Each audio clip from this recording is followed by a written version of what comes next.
malam ini dengan membaca umul kitab Al-Fatihah. A'udzu billahi minasyaitonir rajim. Bismillahirrahmanirrahim. Alhamdulillahi rabbil alamin. Ar-Rahmanir Rahim. Maliki yaumiddin.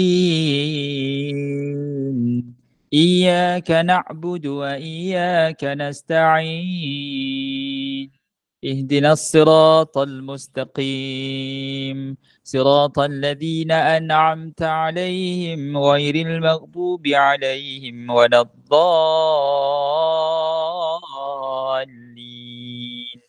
آمين إن الحمد لله نحمده ونستعينه ونستهديه ونستغفره ونعوذ بالله من شرور أنفسنا ومن سيئات أعمالنا من يهده الله فلا مضل له ومن يضلل فلا هادي له أشهد أن لا إله إلا الله وحده لا شريك له وأشهد أن سيدنا محمدا عبده ورسوله سبحانك لا علم لنا إلا ما علمتنا إنك أنت العليم الحكيم رب اشرح لي صدري ويسر لي أمري واحلل عقدة من لساني يفقه قولي قد قال الله تعالى في كتابه الكريم بعد أعوذ بالله من الشيطان الرجيم يا أيها الذين آمنوا اتقوا الله حق تقاته ولا تموتن إلا وأنتم مسلمون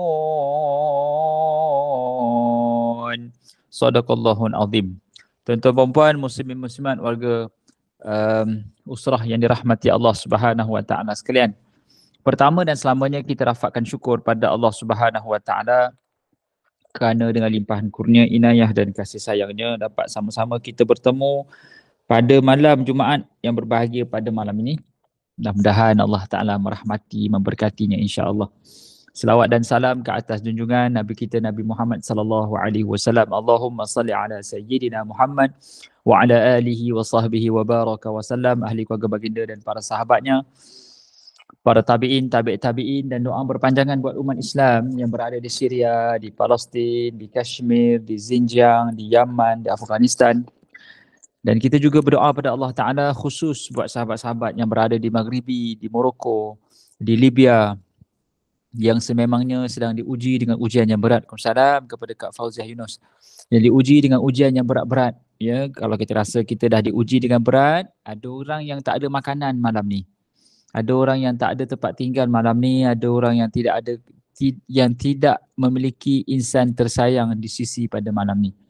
Jadi kalau kita ada anak nak dipeluk dan disayangi, ada sepasangan nak dipeluk dan disayangi, kita lebih kaya, lebih berbahagia berbanding separuh penduduk bumi.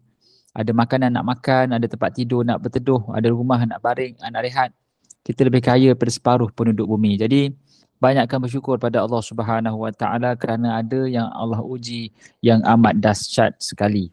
Kita menyambung perbahasan kitab Al-Hikam, Al-Hikam Ibnu Athaillah, seperti mana yang telah di tag oleh saudara Najib di ruangan gambar itu, ya, boleh tengok telah dipinkan oleh beliau. Kita masuk muka surat 7. Muka surat 7 insya-Allah. Muka surat 7.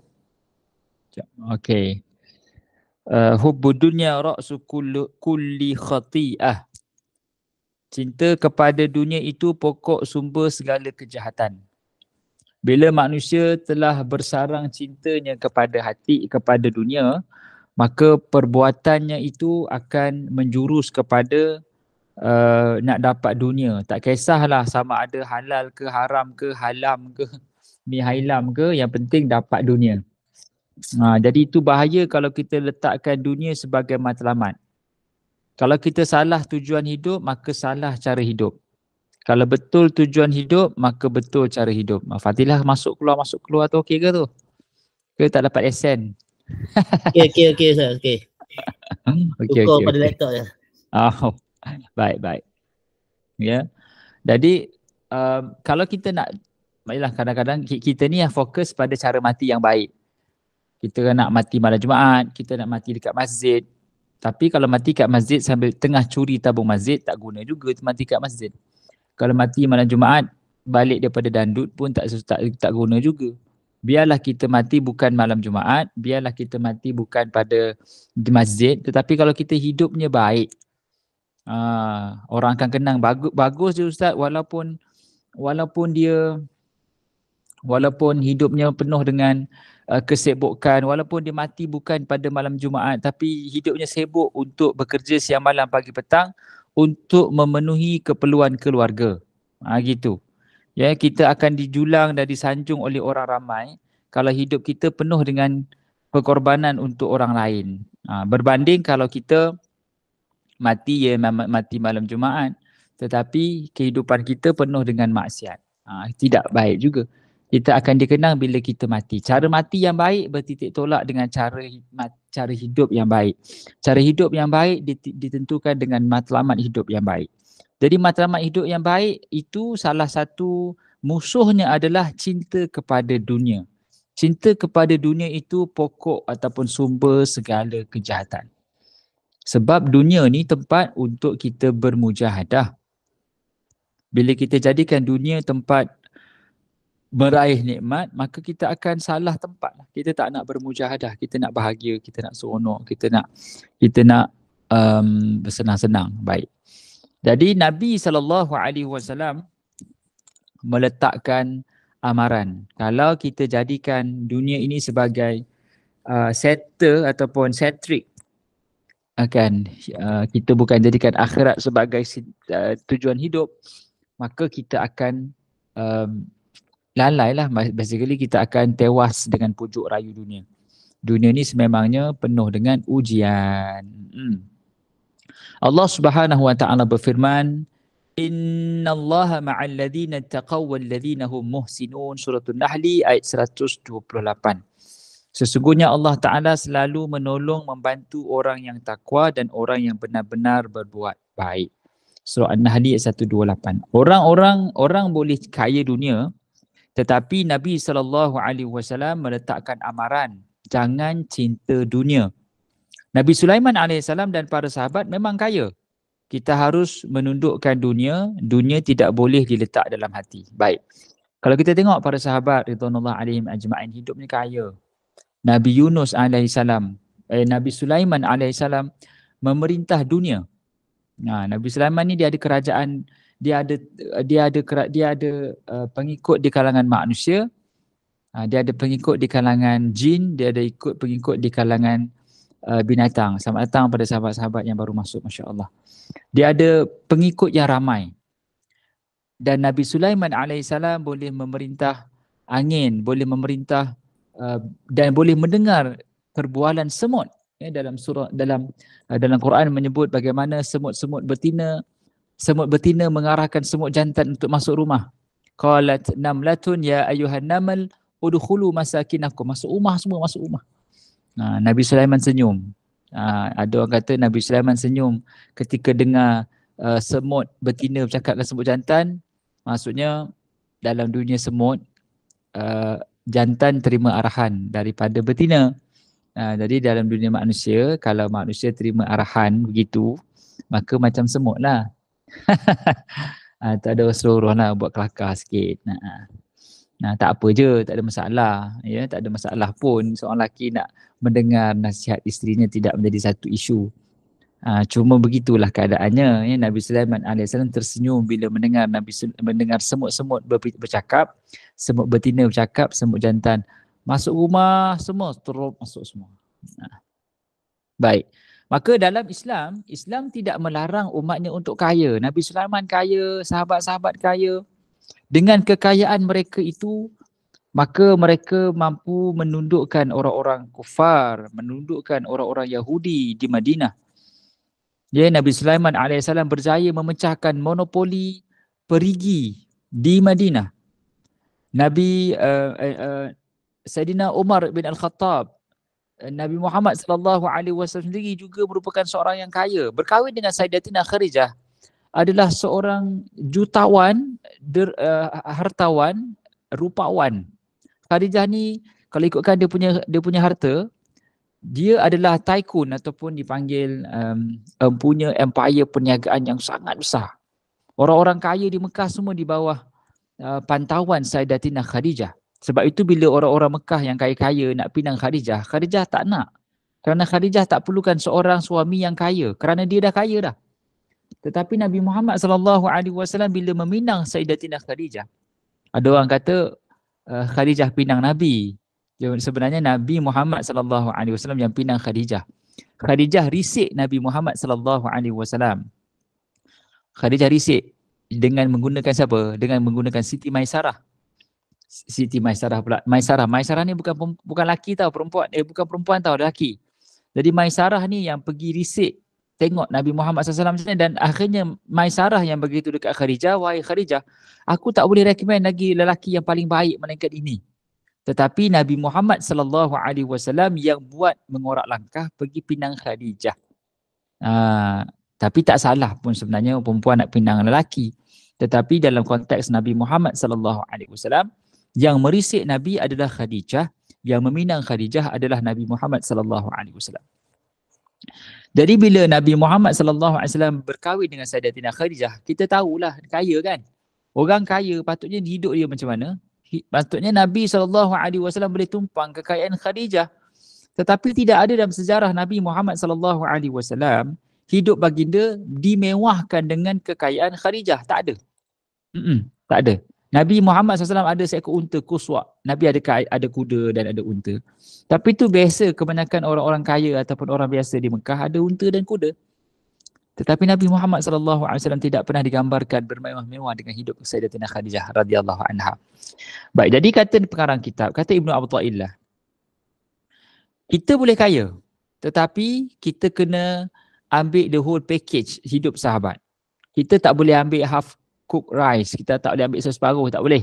Kita kena ambil the whole story, bagaimana sahabat ridwanullah alaihim ajma'in kaya, tetapi kayanya sahabat itu bukan dengan mengkayakan diri mereka, tetapi mereka banyak menyumbang dan memberi kepada pembangunan sahabat-sahabat yang lain, pembangunan umat-umat Islam.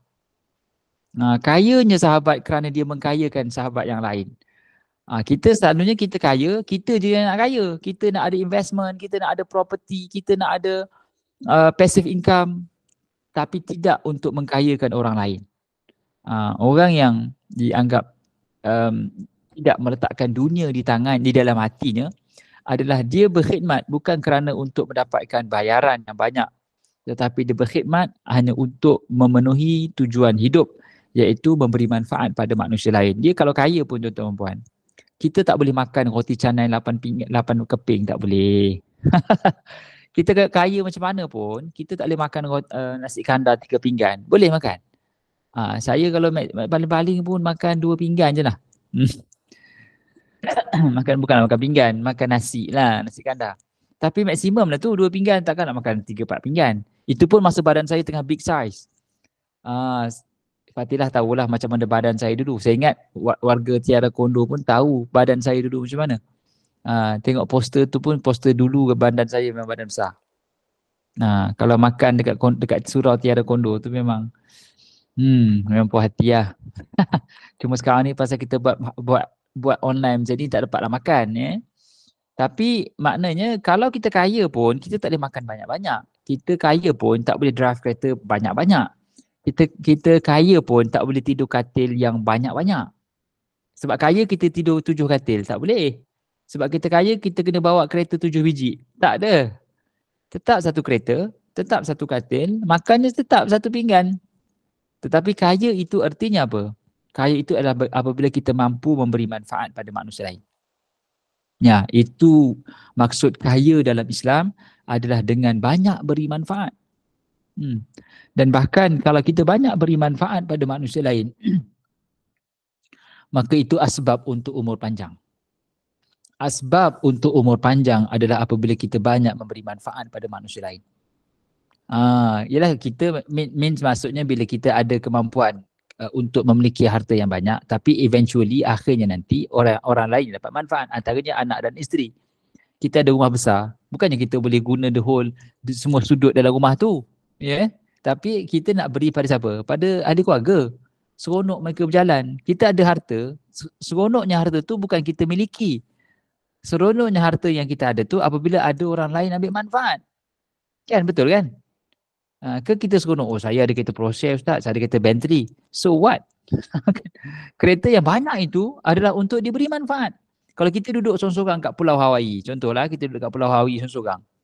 Kita ada rumah sebiji tepi pantai Hawaii. Hawaii, siapa tak suka? Hawaii ada duduk rumah pantainya putih, kita ada rumah sebiji 8 pintu rumah tu. Ada kereta Porsche, ada jet peribadi, tapi tak ada siapa yang kita nak tengok, nak tunjukkan. Ada tak nikmat bila kita duduk di Pulau Hawaii sorang-sorang, ada rumah besar 8 pintu, ada kereta, ada apa terbang peribadi. Adakah kita akan rasa seronok? Jawapannya tidak. Sebab tak ada siapa ambil manfaat dan bahkan kita tak ada siapa nak tunjuk yang kita ada harta besar banyak tu. Tetapi dia jadi nikmat bila mana ada orang tengok dan ada orang kata, bang, memang gempak lah kereta ni. Dia jadi seronok bila kita dapat dipanggil inilah komplimen ataupun pujian daripada orang lain. Orang lain dapat manfaat. Hidup ni adalah untuk bagi manfaat rupanya. Bukan untuk kita ambil manfaat. Ya. Jadi subhanallah, kata Nabi SAW ataupun kata Ibnu Athaillah, kaya boleh tapi bukan mencintai dunia di dalam hati. Dunia ini adalah wasilah. Apa maksud wasilah? Apa maksud tawassul? Wasilah ni jalan. Ati sayyidana Muhammadanil wasilatu wal fadilah. Wasilah artinya jalan. Kita minta pada Allah Ta'ala agar Nabi Muhammad SAW diberikan wasilah jalan dan fadilah kelebihan untuk memberi syafaat baginda kepada kita semua. Jadi subhanallah, yang paling penting adalah letakkan dunia tu di tangan untuk dikerjakan. Maksudnya kita ambil sini, parking sini. Ambil sini, parking situ. Ambil situ, parking bawah. Ambil bawah, parking atas. Harta ni macam kita alih-alihkan je. Ambil sini, kita dah guna, bagi kat sana. Ambil sini, dah guna, parking sini. Ambil sini, dah guna, parking situ. Bukan kita ambil simpan, lama-lama harta tu tak bergerak. Bila harta tu tak bergerak, selalunya apa dia akan berlaku pada diri orang yang menghalang harta daripada dialirkan, Allah akan matikan dia. Ini berlaku dalam sejarah manusia bila mana dia kaya dan dia tidak mengalirkan manfaat hartanya. Allah Subhanahu Wa Taala akan cabut nyawanya, dan bila cabut nyawanya maka harta yang banyak tu akan mengalir ke bawah dan orang lain dapat manfaat. Sebab tu jangan kita ingat bila kita simpan duit dalam bank tu kita punya sampai bila-bila. Tidak. Harta ni dia akan bermanfaat bila digunakan. Kita duit boleh beli rumah tapi duit tak boleh beli bahagia. Duit boleh beli kereta tapi duit tak boleh beli duit boleh beli ubat tapi duit tak boleh beli sihat. Duit boleh beli katil tapi duit tak boleh beli tidur. Ada orang dia ada katil mahal tapi tak boleh tidur, terkebil-kebil mata dia. Ada orang dengan tengah kuliah pun dia tidur kan, tak payah pergi tidur katil, kat kuliah boleh tidur. Jadi makna kata dalam hidup kita ni ada duit boleh beli, ada duit tak boleh ganti. Gitu Jadi subhanallah, Ibnu Athaillah mengatakan bahawasanya kaya boleh, tetapi Nabi SAW melarang kita untuk mencintainya. Baik. Wahai Abdul Al. Apa Abdul Al tu kita lah.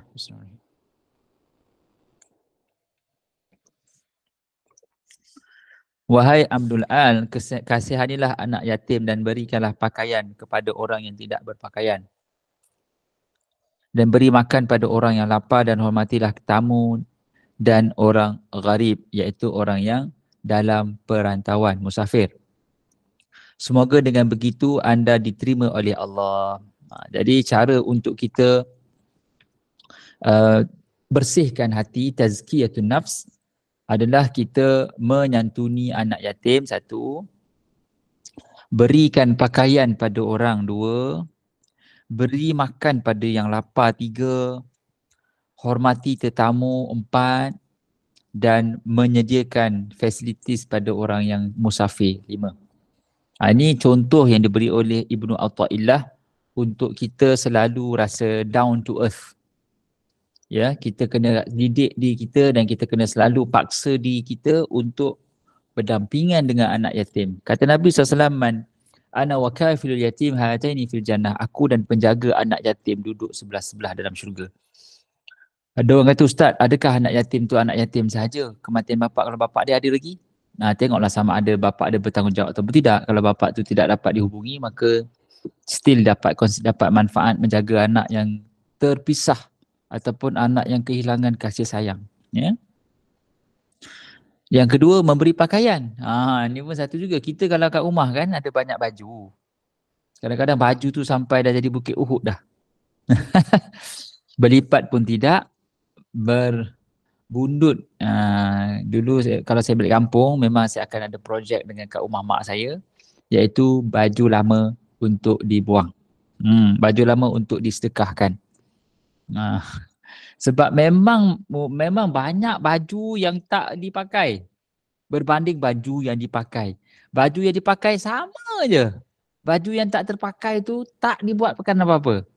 Jadi maknanya bila saya balik kampung tu, misi saya adalah membersihkan tempat-tempat ataupun baju-baju yang dah tak terpakai. Jadi tuan-tuan perempuan yang dekat rumah masing-masing banyak baju, jadi kena bersihkan lah. Yang kena buang, kena clear lah. Basically begitu. Ya.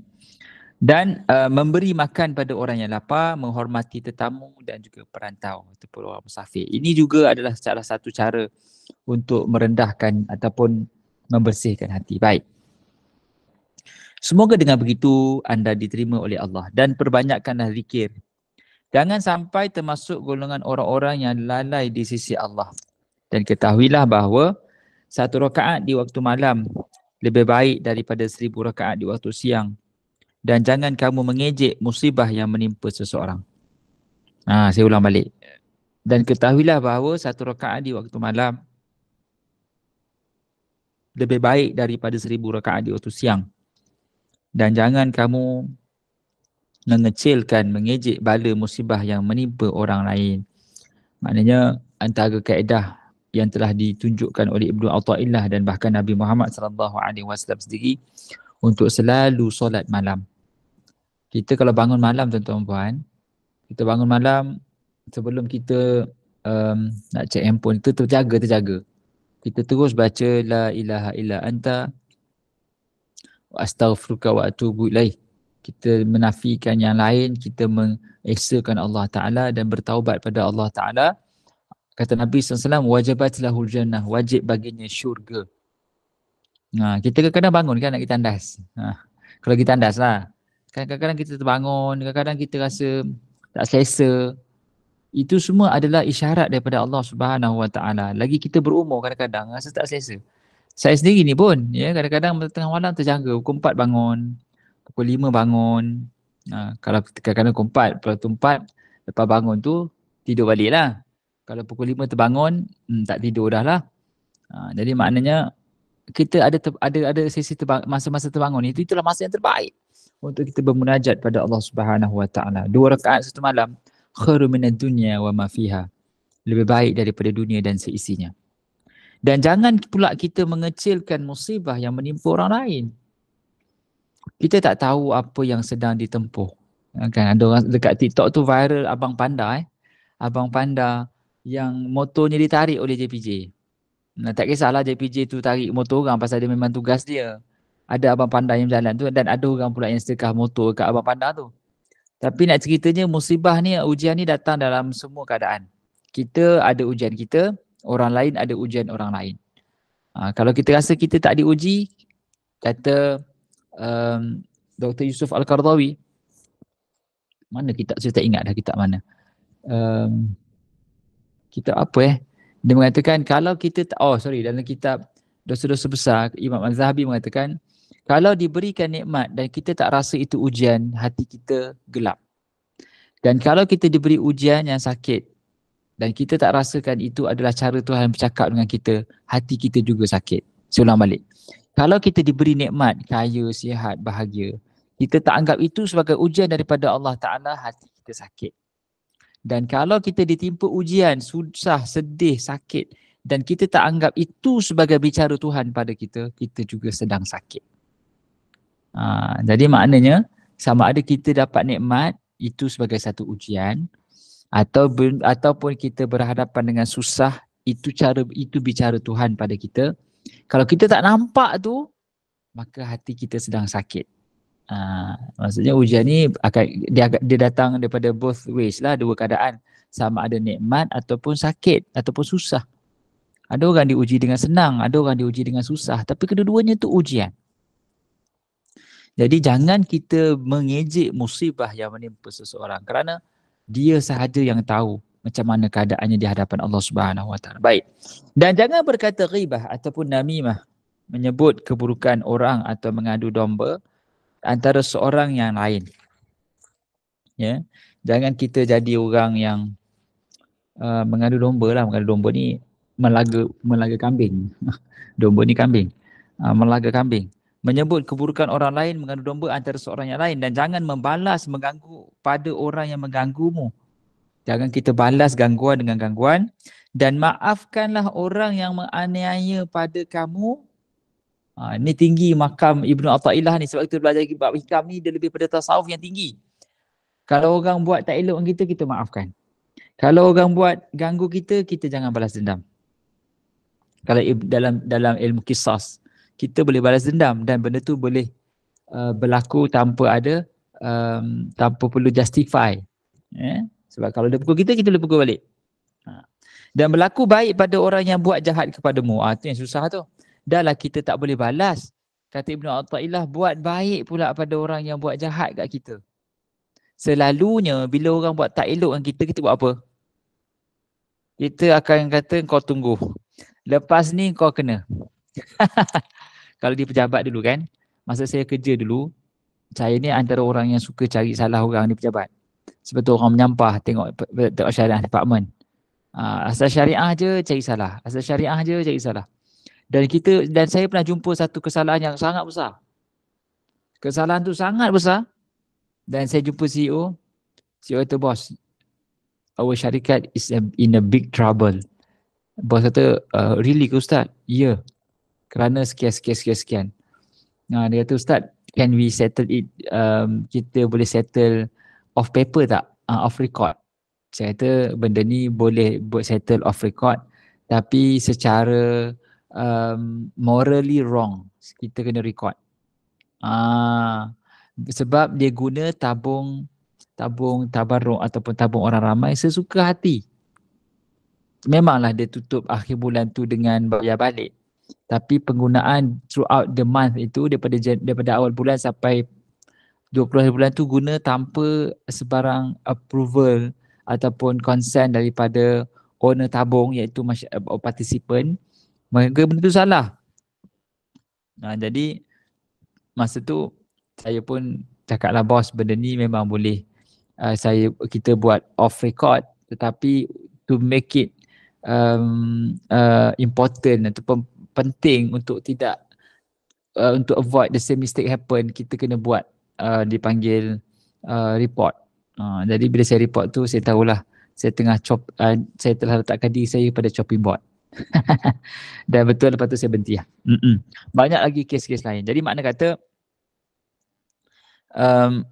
keburukan ataupun jangan kita membalas gangguan orang dengan gangguan orang lain, dan jangan beri, dan maafkanlah orang yang menganiayai kamu. Sambung. Baik, sikit lagi. Kalau dah malam sangat tak boleh lah, ngantuk pula. Kita nak habiskan 2 page lagi ni. 1 page ni. Dan berilah kepada orang yang bakhil kepada kamu. Orang yang bakhil kita berikan. Orang yang berlaku baik pada orang yang buat jahat pada kamu. Dan sebaik-baik manusia, akhlak budi pekertinya ialah yang sempurna imannya. Orang yang sempurna iman ini dianggap sebagai sebaik-baik manusia. Iman dia mesti ada tanda. Macam mana kita sayang seseorang ada tanda, begitulah iman ada tanda. Kita sayang isteri macam mana? Kita kerja siang malam, pagi petang, penuhkan keperluan asas dia. Tapi bukanlah berarti sayang isteri kita tak tegur kan. Kita marah, kita tegur lah. Itu tak ada sayang. Kalau kita buat tak kisah, maka itu tak sayang. Kita kerja siang malam pagi petang, kita tengok dia ada buat salah, jadi kita tegur, itu tanda sayang. Kalau kita biarkan dia, itu tidak sayang. Itu sayang suami pada isteri, itu tindakannya. Sama ada isteri nampak tak nampak, itu nombor 2. Bukan berarti kita buat baik untuk perlu orang tahu yang kita sedang buat baik. Kita sedang dinilai oleh Allah Ta'ala. Kalau kita buat baik dan kita tahu Allah yang sedang menilai, jadi kita tak kisah pun perhargaan manusia. Kalau manusia tidak menghargai, dan it's okay. Dia tidak menghargai. Daripada 10 benda yang kita buat, mungkin dia tak nampak. Dan it's okay. Bukan tugas kita untuk menampakkan orang. Untuk orang nampak kebaikan itu. Dan bukan tugas kita untuk orang menghormati dan menyayangi kita di pejabat. Tidak. Kita hanya buat seperti apa yang kita buat. Sama ada orang tu suka tak suka, itu milik Allah Subhanahu Wa Taala. Baik. Jadi dan sebaik-baik manusia, akhlak budi pekertinya adalah yang sempurna iman. Jadi maknanya kita buat baik ini bukan berarti kita, untuk dapatkan habuan duniawi, tidak. By principle, pada asasnya kita mesti jadi baik kerana Allah nak tengok orang yang baik. Allah nak tengok orang yang baik. Innallaha yuhibbul muhsinin. Allah sayang orang yang suka buat baik. Bukan sebab kita buat baik untuk dapat pandangan manusia, tak ada. Benda tu palsu. Kita buat baik kerana by principle mesti jadi baik. Mesti jadi baik sebab tu prinsip hidup. Kita nak jadi manusia ni kena jadi baik lah. Kan? Boleh pilih untuk buat jahat tapi hilang prinsip kita sebagai manusia. Mungkin jadi binatang. Kita jadi baik. Kita buat baik ni sebab itu by prinsip. Prinsipnya mesti jadi baik. Baik. Dan siapa yang tidak berilmu, maka yang tadi tu kita sebut tadi apa? Iman mesti ada tindakan. Kalau cinta mesti ada zahirnya. Tanda cinta. Iman juga ada tandanya.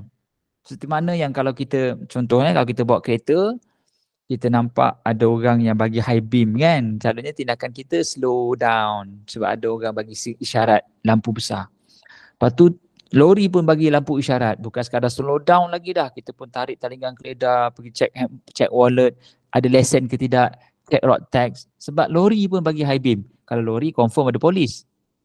Tiba-tiba van jenazah pula lalu bagi high beam. Kita pun, alamak jenazah pula kan. Pergi cari kopiah. Pakai kopiah. Semua tindakan-tindakan yang kita ambil ini, kita tak tahu pun apa yang ada. Tetapi kita ambil tindakan berasaskan kepada isyarat kereta yang daripada opposite jalan. Itu tanda iman. Itulah iman. Ya, iman itu adalah mesti ada tandanya, iaitu kita jadi lebih baik. Kita ada tindakan yang konsisten, istiqamah terhadap imannya kita itu. Tapi kadang-kadang kita hanya tindakan kita bermusim saja, ya. Bermusim saja. Dan siapa yang tidak berilmu maka tidak berharga di dunia dan akhirat. Kata perkataan kitab Ibnu Athaillah, orang yang berilmu, kalau tidak ada ilmu maka tidak ada nilai.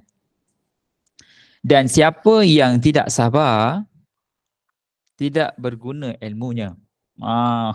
Tanda orang berilmu dia sabar.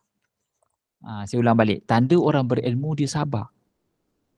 Sabar di atas ujian. Kita faham tadi hidup ni perlu diuji. Kalau Allah datangkan ujian sedih, sakit, kecewa, Allah nak tengok sabar tidak?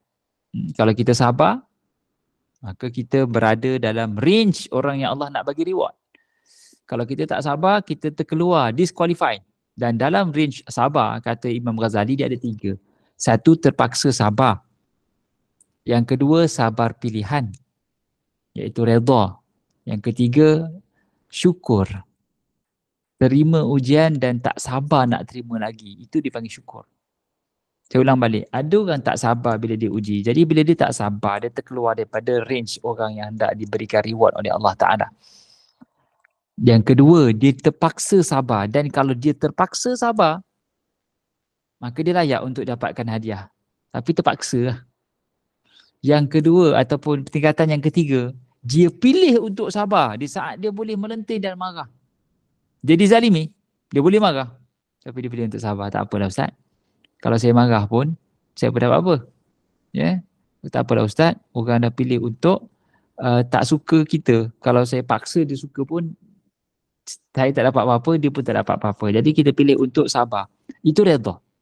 Pilih untuk sabar di saat kita boleh mengambil tindakan, itu dipanggil redha. Dan yang ketiga, syukur. Di saat kita diuji, kita pilih untuk alhamdulillah.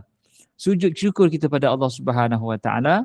Itu tanda orang itu martabat paling tinggi. Di saat dia diuji, dia syukur pada Allah Ta'ala, itu martabat hidup manusia yang paling tinggi. Baik. Sambung. Jadi bila mana orang itu tidak sabar, maka ilmunya tak ada. Ataupun bila dia tak sabar, ilmunya tidak berguna. Siapa yang tidak dermawan, tidak mendapat keuntungan daripada kekayaannya. Jadi sifat orang yang kedua, yang seterusnya adalah orang itu dermawan. Kalau dia tidak dermawan, maka hartanya tidak memberi apa-apa manfaat. Harta ni huwa adna rizq. Harta ni adalah rezeki yang paling rendah sekali. Baik, buku surat berikutnya. Ini tinggal separuh je. Sesiapa yang tidak sayang sesama manusia tidak mendapat hak syafaat di sisi Allah Ta'ala. Orang yang tak sayang sesama manusia, dia tak dapat syafaat Allah. Siapa yang tidak sabar, tidak mudah selamat.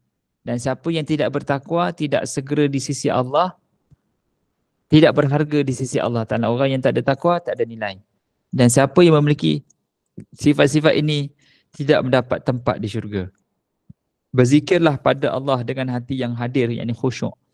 Dan berhati-hati daripada lalai, sebab lalai itu menyebabkan hati beku. Hati ni boleh beku punya.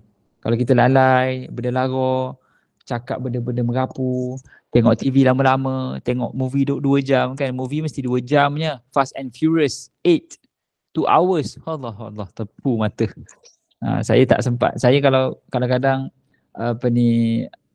orang ajak tengok kan, tengok TV tu, saya mesti tidur. Dia kata, kalau Sabran kalau ajak tengok TV, confirm tidur. Tak tahulah, saya memang tak boleh, saya tak ada determination untuk stay, untuk tengok satu cerita, satu movie sampai habis. Saya memang akan tidur. Bola pun sama.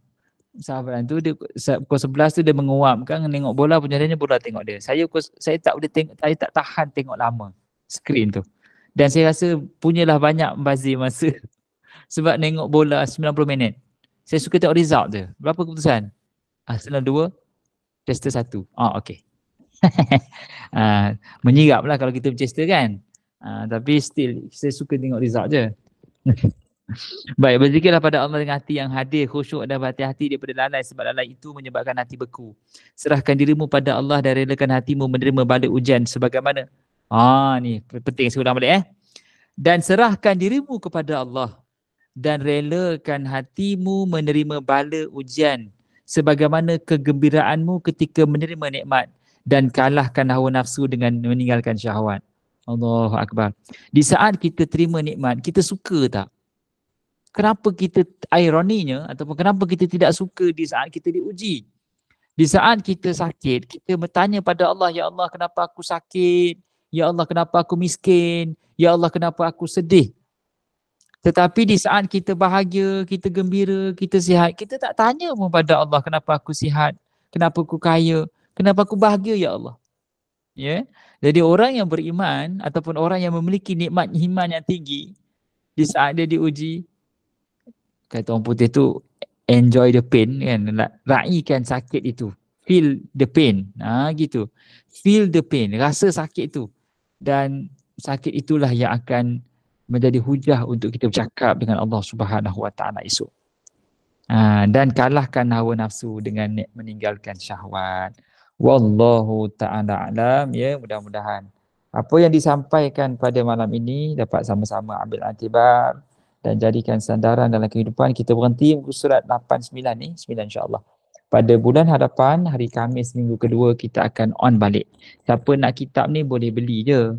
Kitab ni saya syarah setiap hari, bukan setiap hari, sebulan sekali di surah An-Naim, section 10, section 5 masa maju syarah setiap hari Khamis ketiga. Khamis ketiga dalam next week lah. Buat siapa nak jumpa boleh jumpa saya pada Khamis ketiga di sana insya-Allah. Dan boleh beli je. Ini sangat bagus, kitab tasawuf yang sangat bagus untuk dibacakan insya-Allah. Jadi apa yang baik itu daripada Allah Taala, yang kurang itu kelemahan ustaz sendiri. Mohon maaf di atas kekurangan. Terima kasih atas perhatian dan kehadiran semuanya. Terima kasih pada Kak Rahida, kepada Umi Ida, kepada Fatilah, kepada Cik Rizwan dan semuanya. Mudah-mudahan Allah Ta'ala merahmati dan memberkati insya-Allah. Aku lemada tasma'un. Aku qauli hadza wa astaghfirullahaladzim li wa lakum. Wassalamualaikum warahmatullahi wabarakatuh. Waalaikumsalam warahmatullahi wabarakatuh.